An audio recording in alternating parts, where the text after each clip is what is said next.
Agenda जो मैं समझ पाया, कई बार एक ही बात को अलग अलग एंगल से आदमी समझता है।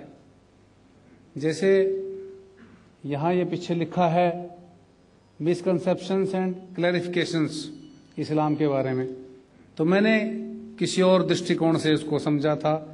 जबकि मैं आया तो यहाँ जो हमारे शायद डॉक्टर जाकिर साहब बोल रहे थे, नायक साहब, वो कुछ बातों को स्पष्ट कर रहे थे। तो जो हमारी अपनी अपनी ज़रूरतें हैं, हमारी जो अपनी स्टेज है, उसके मुताबिक ही किसी बात को डिफाइन किया जाता है। मैं कह गया, और जैसे ये पीछे बातें लिखी थी, मेरे पास जो कार्ड आया मिसकंसेप्शंस, तो पता नहीं मुझे कुछ झटका सा लगा। मैंने कहा इस्लाम और इस्लाम के बारे में मिसकंसेप्शन किसको, कौन है जिसको मिसकंसेप्शन है इस्लाम के बारे में, मैं जानना चाहता हूं। और क्लैरिफिकेशन, इस्लाम इतना बड़ा धर्म, इतना बड़ा झंडा, वो क्लैरिफिकेशन देगा, किसके सामने देगा? कौन सी अदालत है जो उसका क्लैरिफिकेशन लेना चाहती है?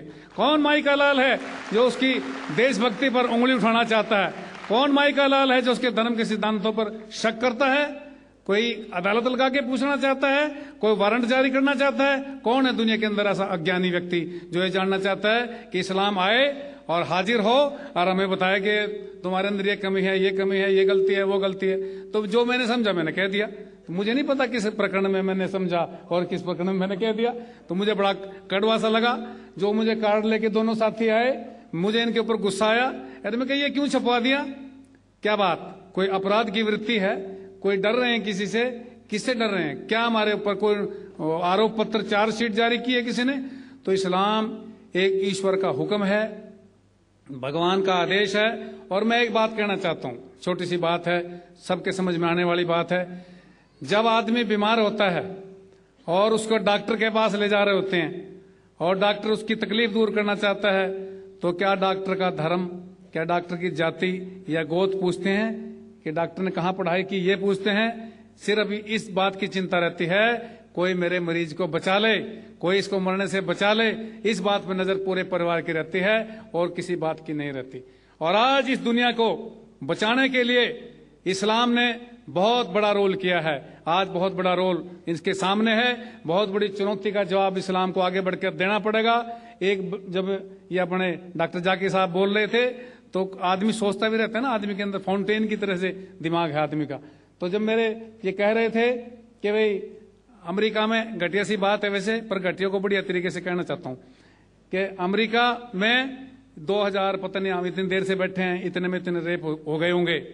इन्होंने एक बात कही, तो ये तो खैर एक बड़ी एक बीमारी है, आदमी की कमजोरी है, आदमी की गिरावट है। रेप करना एक इंसान का महापशुता, नीचता का कार्य है। पशु को कहना, पशु को अपमान करना है। उसको कुत्ता कहेंगे तो कुत्ता एतराज उठा देगा, ये ऐसा क्यों कह दिया?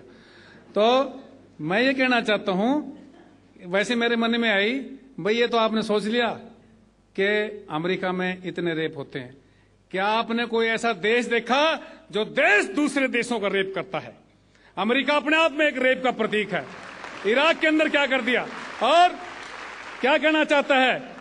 आज अमेरिका की नजर में तमाम दुनिया के लोग हैं, अपने आप को थानेदार समझ करके किसी की भी गर्दन मुर्गे की तरह पकड़ के कहना चाहता है इसमें ये गलती। भाई मैं तो जानता नहीं, मैंने बेचारे को देखा नहीं कभी, सद्दाम हुसैन को, कोई ना मेरा रिश्तेदार है।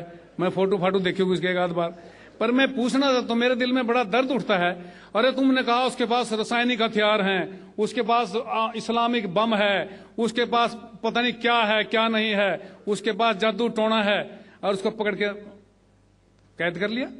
अरे तो किसी के बारे में कह दो, ये तो कह दो मनमोहन सिंह के पास रासायनिक हथियार हैं, कल मनमोहन सिंह को पकड़ लो, कल मुशर्रफ को पकड़ लो, लंका वाली बेचारी वो कुमार तुंगे है, उसको कह दो ये भी जादूगरनी है, इसको पकड़ लो। तो ये सारी दुनिया के लोगों को, और एक बात हमारे शंकराचार्य महाराज ने कही कि सबको ये जो जो भाषा समझता हो उसको कुरान शरीफ दी जानी चाहिए। और मैं कहना चाहता हूं आपको कि पकड़ लो गर्दन बुश की, उसको रटवाओ पहले तो कुरान शरीफ।